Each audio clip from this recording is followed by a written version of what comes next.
Mixed race? No. Or you're a bunny hopper? Yes. That's why you have a liberal perspective. That's not true. That's not because you go home to a white woman. Yes, but that's not true. I felt this way before I met my white girlfriend. So and why didn't you fall in love with another black woman? I did that too. We broke up. Okay. And why did you get another one and another one and another one until you found the right one? Because I met a white woman that I fell in love with, and that's the person that and I'm you're with being today. disingenuous about something. Not true. If you basically take two cultures and put them together, you can sort of extract the best parts of each culture, and then both of those cultures evolve because of it. Sort of like if you look at like diversity in a country, right? Like diversity empowers a country because now there's more cultural elements to choose from.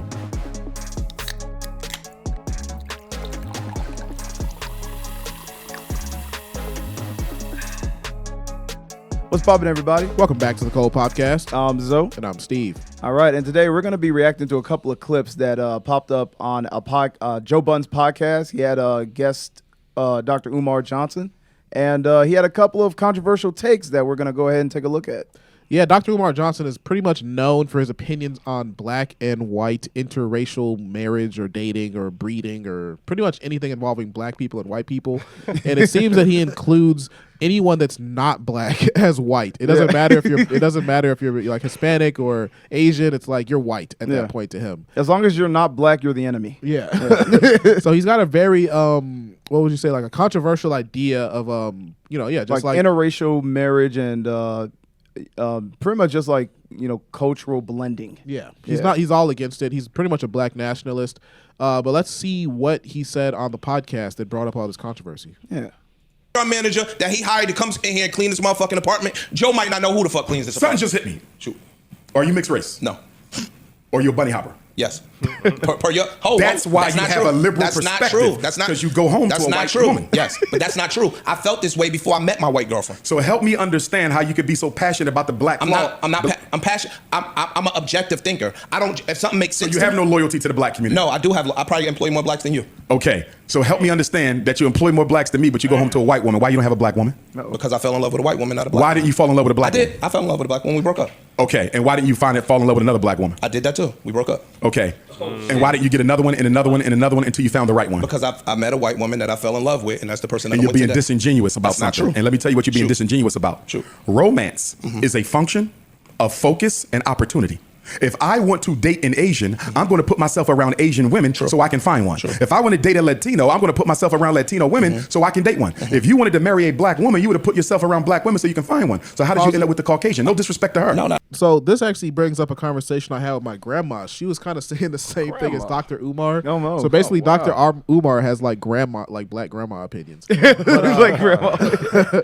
But basically, what he's saying can be applied both ways. He's saying like it's a mixture of opportunity plus whatever else he said. Yeah. It's like and focus. Yeah, opportunity and focus. So he's saying that if the man really wanted to marry a black woman or be with a black woman, he could have just been around a bunch of black women until he found the right one. Yeah. Right? But you have to think about it the other way around as well. It's like if you go after a bunch of black women and then you end up not working out, then it's like opportunity and focus. Okay, well, I had the opportunity, I put my focus into it, but it didn't work. So why would you continue focusing in that area? Well, I think the idea that he's probably coming from is the fact that like he's like, if you're not married to a black woman, it's like always deliberate because it's like you can deliberately only focus yourself on trying to find a black woman, even if it doesn't work out, even if it takes 1,000 tries. If you really cared about black people and black families, then you would force yourself, even if it's against your own better judgment, to get a woman, a black one. Right.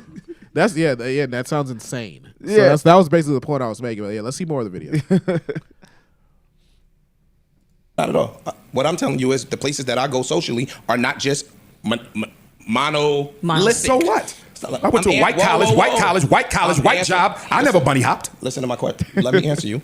That wasn't my priority. My priority wasn't, I'm not closed off to dating Latino women. I'm not closed off to dating Asian women. I'm not closed off to dating white women. So again, in my search for romance, all of those things were on the table. But you do understand that by not being with a black woman, you undermine the success of the black community. That's your opinion. That's my opinion. Then tell me how the black community benefits from you having a white woman. If I lend to the financial uplifting of that community. Lizzie, tell me how exactly do I benefit from you having a white wife? Go on, I'm waiting. Because innately, your relationship should benefit me in some degree, right? Yeah. Because we're both black, so That makes therefore, a lot of sense, yeah. And you having a black wife will directly benefit me because Because. Yeah, no, I don't understand how Dr. Umar even exists. How does he manage to exist in the world? Basically, because one of the things that doesn't make any sense to me is you can still be a blessing to the black community, even regardless of who your wife is. I mean, if you have kids with a white woman, your kids are still inherently going to be partially black at the very least. Yeah. So it's those kids will grow up, they'll have some pieces of the black culture. But one thing I was having a conversation with Roosevelt and our other friend Ahmad about is that I think, honestly, that if you basically take two cultures and put them together, you can sort of extract the best parts of each culture, and then both of those cultures evolve because of it. Yeah. So technically, the black community does benefit when you get with someone outside of that culture, because now the black culture has elements of another culture that's been sort of if you look at diversity in a country, right? Diversity empowers a country. Because now there's more cultural elements to choose from. Yeah. You don't have to just choose okay, well, I'm going to do black people things, or I'm going to do white people things. You get to say well, I'm a white guy, but I'm going to do some black stuff, or I'm a black guy and I'm going to do some Asian stuff. A good example is Asian cultures are really family oriented, right? Mm-hmm. Do you think that a black family would benefit from maybe intermarrying with the Asian family and then picking up those family-oriented cultural elements and then becoming more family-oriented themselves and then passing that around the black community?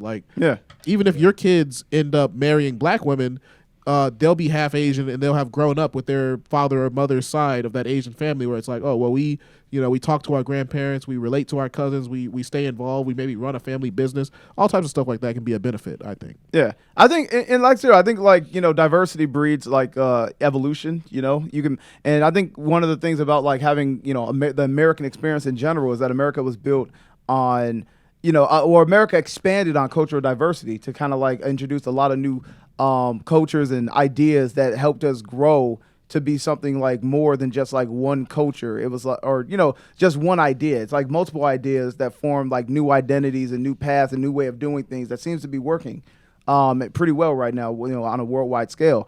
And I think what it really comes down to is really what you care about, because it's when it comes to a lot of this rhetoric, it's you really gotta splice out, okay, now do you really care about do you care about the black community in terms of cultural progression, or do you just care about keeping the black community black?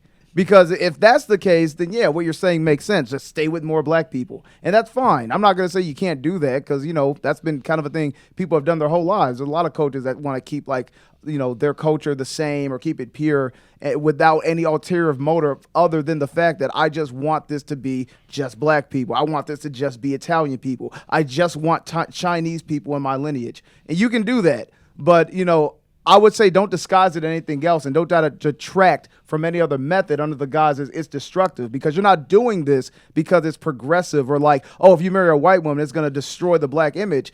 All it's going to do is just not make it completely black, and that's your only motive. So say that. Don't say I'm taking away from something, or I'm just taking away from the black community, because you don't care about that. You just care about keeping it black. Right. Yeah, he clearly takes an antagonistic tone towards white people, the way he says it, the amount of emotion he puts behind it. So it's pretty clear that he means intermeeting that blood is a bad thing. Yeah, it's evil. You're diluting the gene pool, Leezy.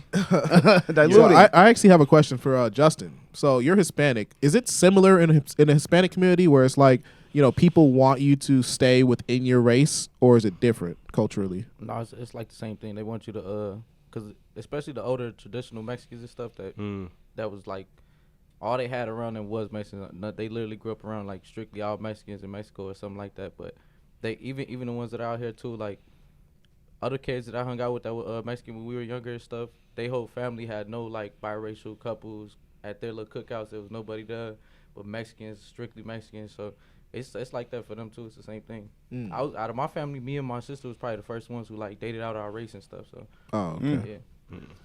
Yeah, no, so it's pretty much, I think as long as you're I guess I was going to say as long as you're a minority, then it's probably more likely that you're going to be sort of in that racially confined space. But then again, I guess white people were the first ones, they made it illegal to date outside your race at a point. So. One drop rule. Yeah, I think most cultures kind of are very xenophobic in that aspect. If you look on a worldwide scale. Culturally, it's a thing. Yeah, it's kind of very an American thing. I think a lot of times, because we have one of the most diversity of any other country. It's a melting pot, Yeah, so that's why I'm just like, I don't think it's like a weird thing or it's like an unheard of thing. It's just like we're kind of more in like a progressive society where it's like we want to like cancel those thoughts out. But I think a little bit of tribalism is like kind of a part of the human condition. So like I said, I'll never like down somebody for wanting to like keep their lineage a certain way. That has nothing to do with me. But I think if you're like, say, if you're going to state that, if you're going to take that, that claim, then I don't think you should like. You shouldn't be preaching it as though like your concern is with like progression or anything more than just like a selfish desire of tribalism. Like you just want to keep it like this because that's how you like it. You can do that, but you can't look at someone else and say like, oh, you're dating out your race, you're gonna dilute something. That's not what you care about. That's not what's happening. So that's my only Dr. say. Umar, those talking to you right now. Yeah, I'm talking to you, man. Like, cut it out. All right, let's actually, we don't really need to see the rest of this one. Go to the next video. We can get into the topic about Kobe's wife.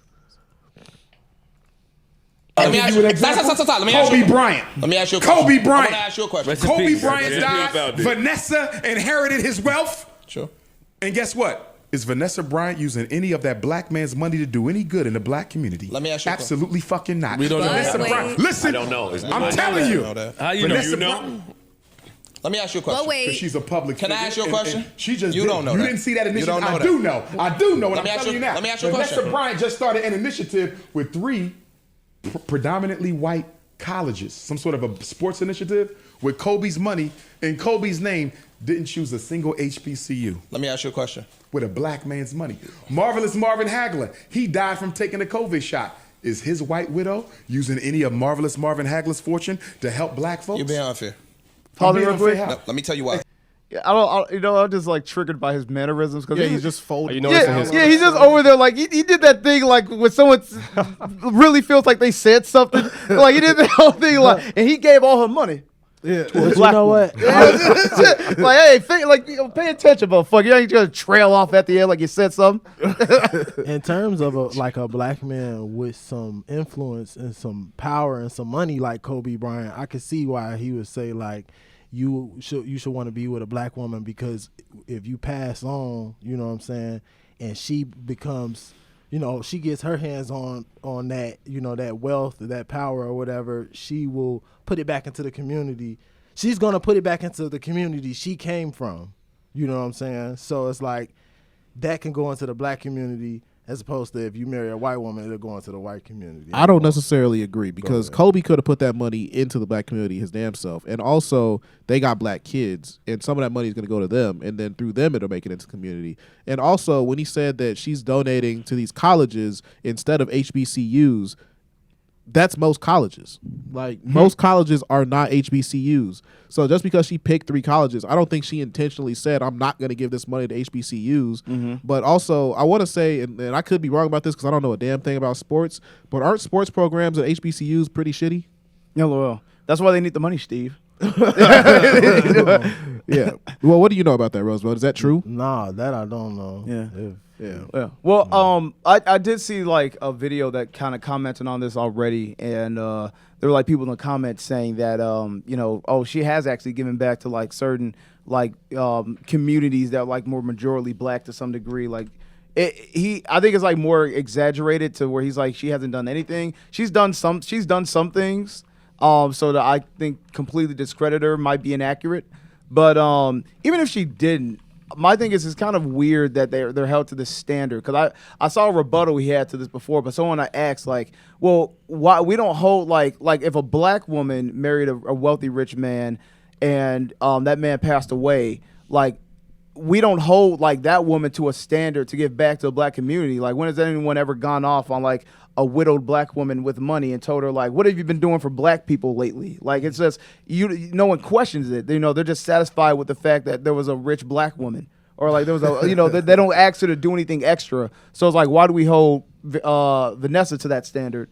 And his thing was well, at least when a black woman is abandoned with like the money, it's still going back to a black person, i.e. the black community. Whereas, when it's just with Vanessa, it's like it's just with her, and that's not, she's not black. But it's kind of weird to say that because I'm like, well, her children are black, right? she produced black kids. We claim them. So like, isn't that in some way still the ongoing of a black family if that's what you care about? That is true, though. Yeah, that's pretty much my point. The fact that they have black kids and those kids are influenced by that money too. Yeah. That means that the black community is being strengthened by those black kids having that money. And regardless, it's not like she's going to give all the damn money away. Because if those kids ever grow up to go make a name for themselves off the legacy of Kobe Bryant and they get in the media, like the world will categorize them as like successful black women. Like that's what they'll call them. Right. So it's like we'll claim them at the success point. So it's like that's like the two issues I kind of have with like a lot of black rhetoric. One, I have I have a hard time I want to know like what they call the black community, because a lot of times it's like, what is the black community? Because it's like, is it just a single person? Is it an entity? Is it like an enterprise, something you invest into, or is just being black make you a part of the black community? Because I think that's important to distinguish. And then two, when do we and when don't we start claiming black people? Because there's always this weird on and off thing we have when it comes to like mixed people in the black community, to where it's like we claim them when they benefit us, but when like they don't, or when they like kind of like take away from like the spotlight of like, I guess, fully black people, then we don't want them anymore. Like I said, you could say that Vanessa isn't giving back to the black community, but she has 4 black girls. So it's like, isn't that enough to say that to some level she's probably invested in black people, saying that her children are black? Right. Yeah, I feel that. Yeah. Let's see the end of this video real quick. Yeah.